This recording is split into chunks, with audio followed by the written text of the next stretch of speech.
a little time with his wife. He's figured that would solve it, because then Uriah would think that he is the daddy, knowing that it is really David who is the daddy. But Uriah is such a man of integrity. He says, I'm not going to enjoy the fruits of this weekend pass. I will sit outside the door of my bedroom because my troops are fighting, and here I am at home resting. And what could David do? He has a man of integrity working for him. And so then David gets with some of his fans, his boys, and says to them, look here, I want you to send Uriah on the front line. And when the enemy surge toward him, I want everyone to pull back. And Uriah is killed. David, the anointed brother, is a committer of adultery, murder, and a liar. David is coveting somebody else's wife, and David breaks 5 commandments in one chapter.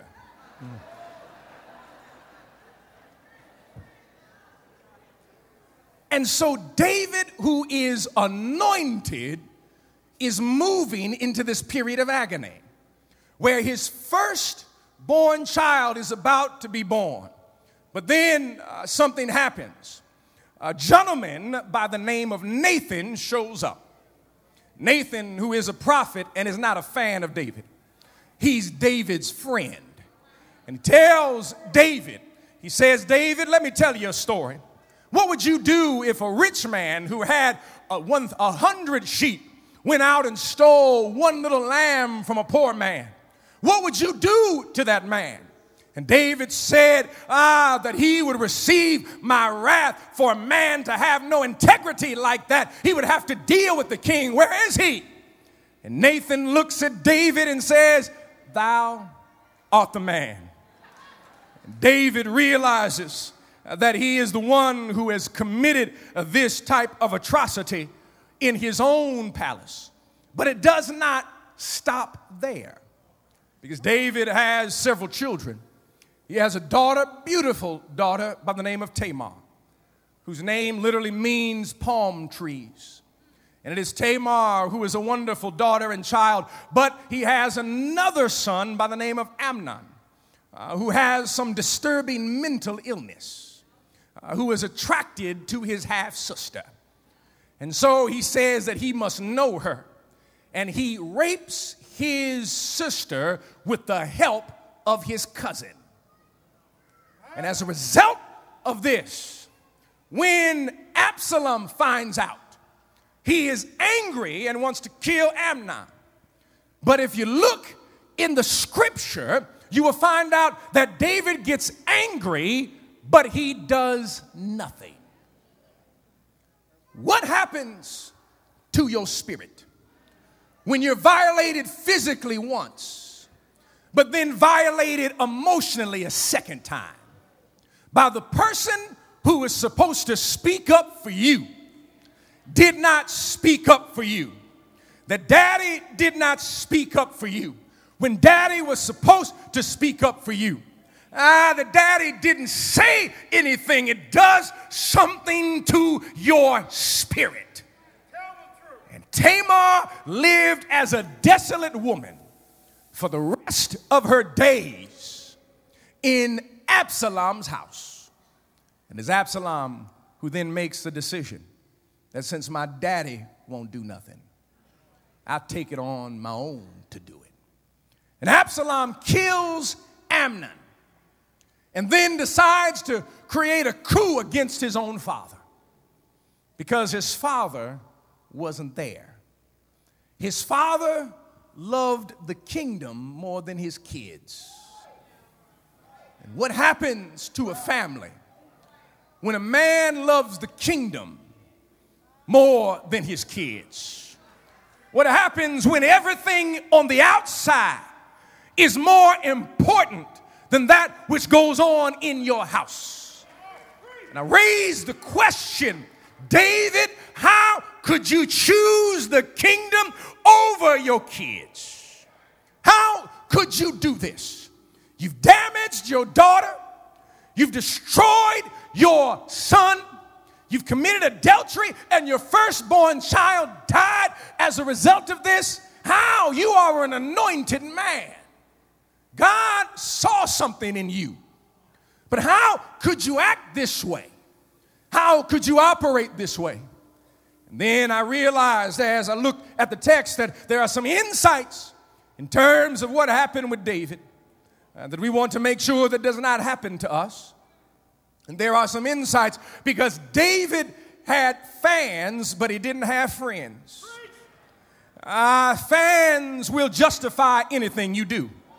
Fans will support you for whatever mess, trifling mess you're involved in. But when you have a real friend, your real friend will tell you the truth. A real friend wants to see you grow and develop. A real friend will not let you go over the cliff, then clap. We need real friends, not somebody who loves you in spite of, or somebody who looks beyond your faults and supplies your needs. You need the kind of friend that will say in private that there's some things that you shouldn't do, that will say your tie is crooked, you're acting foul, you're trifling, your weave is too tight, you need to do something, and you know you don't need to wear that outfit the way that you look right now. You don't need to do that because you have not been a teenager in about 30 years. Don't wear it. I'm being your friend. We need somebody who is in our corner. Just like in boxing, you have a cut man. A cut man will fix you up, but at the same time tell you how you messed up. And a cut man will throw in the towel if they see that you might die in the process. We need friends and not fans, but sometimes we get drunk on fandom where people aren't telling us how wonderful we are. You need somebody in your life who can tell you the truth. David had fans, but he didn't have friends until Nathan showed up in his life. The other thing about David, as I said before, David put the kingdom ahead of his kids, the kingdom ahead of his family. God called you, David, but God did not call you to forsake your children. The greatest present you can give your child is your presence. It cannot be replaced by a Nintendo, by an Xbox, by a new cell phone, by a TV, by a computer, by a car. They need your presence. I found this idea. It became so lucidly clear to me. Coming home late one night years ago when Elijah was younger, Elijah wanted me to read a story in the evening, as normally would be our ritual. And I came in, I was ready to go to bed, but Elijah called me up, and he said, I want you to read Green Eggs and Ham. I said, all right, I'll read Green Eggs and Ham. He said, no, put that back. I want Go Dog Go. I said, all right, put that back. He said, no, I want the Cat in the Hat. I said, okay, I put Go Dog Go back, put Cat in the Hat up there. No, I want Please, Baby, Please, Baby, Baby, Baby, Please. I said, all right, want that one. Then he said, no, I want Carl the Dog. I said, Elijah, what book do you want me to read? And he looked at me with his little eyes and says, it don't matter. So what are you talking about? He said, I just want you. A little child just stopped me in the tracks. It had nothing to do about the book. He wanted to hear his daddy's voice.